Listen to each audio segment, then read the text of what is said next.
Good morning. ৰাতিপুৱাই উঠিয়ে first কাম খিৰিকী খোলা, ফ্ৰেছ বতাহ পাই মনটোও ফ্ৰেছ হৈ উঠে আৰু তাৰপিছত বিচনা ঠিক কৰা। সৰুতে মায়ে কৈছিল ৰাতিপুৱা উঠিয়েই বিচনাখন ঠিক কৰি থ'ব লাগে, তেতিয়া হেনো দিনটো এলেহুৱা ভাৱ লাগি নাথাকে। তাৰপিছতহে মই ব্ৰাছ কৰিব যাওঁ। তাৰপিছত খালোঁ এগিলাচ কুহুমীয়া পানী, অলপ পিছত ব্লেক টি একাপ খালোঁ। এসোপামান কাপোৰো ধুই দিলোঁ। আজিকালি ৰ'দটো ওলাইছে, কাপোৰ ধুব ভাল হৈছে। গা পা ধুই আহি এতিয়া ভাবিছোঁ অলপমান স্কিন কেয়াৰ কৰোঁ। হালধি, চন্দন পাউডাৰ আৰু এল'ভেৰা জেল মিক্স কৰি লগাইছোঁ। আৰু এইফালে চাওকচোন 15 মিনিটছ কেতিয়া হ'ব ৰৈ থাকোঁতে টোপনিয়ে আহিলে। ফেচ ৱাছ কৰি আহি অলপমান বেবী ক্ৰীম আৰু ফেচলিন লগালোঁ। ভোক লাগিলে সেয়ে খাব লৈছোঁ ষ্ট্ৰবেৰী, আঙুৰ আৰু অলপমান ড্ৰাই ফ্ৰুইটছ।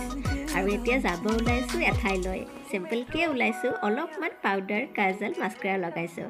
আৰু ক'ত গৈ আছোঁ নেক্সট ভিডিঅ'ত গম পাব। যদি ভিডিঅ'টো ভাল পালে লাইক কৰিব। বাই।